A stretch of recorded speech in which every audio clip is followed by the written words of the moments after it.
Assalamualaikum warahmatullahi wabarakatuh. Perkenalkan, nama saya Radiah Mutmainnah. Saya dari Prodi Hubungan Internasional kelas A angkatan tahun 2020 dengan NIM 2002046012. Jadi, dalam video ini saya akan membahas tugas filsafat ilmu pengetahuan yang diampu oleh Ibu Unis tentang pertanyaan-pertanyaan yang sering saya tanyakan dalam kehidupan kepada diri saya sendiri, atau lebih mudahnya berfilsafat dengan diri sendiri sesuai dengan tema kita dalam video kali ini. Jadi sebenarnya itu sangat banyak pertanyaan-pertanyaan yang mengganjal dalam hati saya, seperti kenapa sih ada kehidupan? Kenapa alam semesta itu diciptakan? Apa sih tujuan hidup kita? Siapa sih sebenarnya diri kita ini?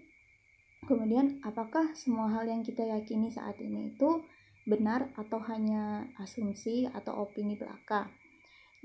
Dari pertanyaan-pertanyaan tersebut, sudah pasti kita pernah menanyakannya kepada diri kita sendiri setidaknya sekali dalam seumur hidup. Jadi, pertanyaan yang sering saya tanyakan itu adalah siapa sih diri saya ini sendiri? Karena saya pribadi merasa bahwa saya belum sepenuhnya mengenali siapa sih diri saya ini, bagaimana tipe atau karakter saya, dan apa saja bakat yang terpendam dalam diri saya. Selain itu, kadang saya juga bertanya, apa sih peran saya dalam kehidupan ini? Ya, pertanyaan-pertanyaan seperti itu masih sering terlintas di benak saya. Sejauh ini, saya rasa tuh saya bersikap seperti apa yang orang mau terhadap saya, bukan seperti apa yang saya mau gitu. Saya memenuhi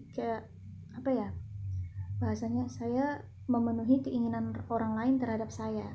Misalnya apa yang orang lain lihat itu baik, atau apa yang baik di mata orang lain, itulah yang saya kerjakan gitu.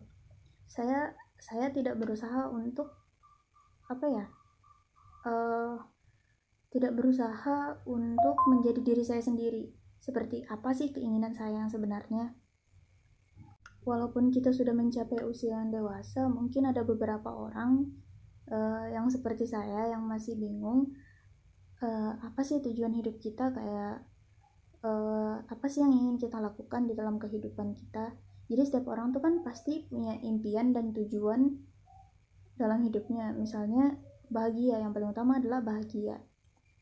Banyak psikolog yang bilang bahwa mengenal diri sendiri berarti satu langkah mendekati atau menuju kebahagiaan. Jadi dengan kebahagiaan itu, bagaimana sih caranya kita meraih kebahagiaan itu? Ya salah satunya adalah dengan cara mengenal diri kita sendiri, mengerti apa sih tujuan kita, apa sih yang ingin kita capai, keinginan diri kita tuh apa gitu. Kita akan lebih bahagia ketika kita tuh bisa mengekspresikan siapa sih diri kita dan apa yang akan kita lakukan di masa depan. Dengan bahagia, kita selangkah lebih dekat mendapatkan apa yang kita inginkan. Dari pertanyaan-pertanyaan yang tadi saya tanyakan, saya berusaha mencari jawabannya, dan saya ada membaca sebuah argumen. Apabila kita ingin mengetahui apa yang benar-benar kita inginkan dalam hidup, maka kita harus melakukan sesuatu, yaitu menyingkirkan hal yang tidak ingin kita lakukan, karena keterpaksaan itu tidak akan membuahkan hasil yang maksimal. Jadi apapun yang kita lakukan itu harus sesuai dengan keinginan kita, jangan merasa terpaksa, karena apabila kita terpaksa, hal itu tuh tidak akan menghasilkan sesuatu hal itu secara maksimal. Kemudian kita tuh harus berani beraksi. Maksudnya beraksi itu kita harus berani bertindak, mencoba gitu, berani mencoba. Jika kita berani melakukan sesuatu, kita akan melihat hasilnya. Sama misalnya kita tidak melakukan apapun, kita tidak bisa melihat hasilnya seperti itu. Apabila kita mencoba sesuatu, kita akan tahu hasilnya seperti apa. Kemudian selanjutnya itu keluar dari zona nyaman. Maksudnya kita berani mengambil keputusan dan menyingkirkan segala hal yang tidak kita inginkan. Kita harus keluar dari zona nyaman untuk mengenal dan mengetahui lebih baik seperti apa sih diri kita ini. Nah, itulah jawaban yang saya dapatkan. Saya masih berusaha merealisasikan jawaban yang saya jelaskan tadi dalam kehidupan saya sekarang. Mungkin saya harap dengan pembelajaran filsafat ini dapat membantu saya untuk lebih banyak mengetahui jawaban-jawaban pertanyaan saya dalam kehidupan gitu. Sekian dari saya, kurang lebihnya mohon maaf apabila ada kesalahan kata.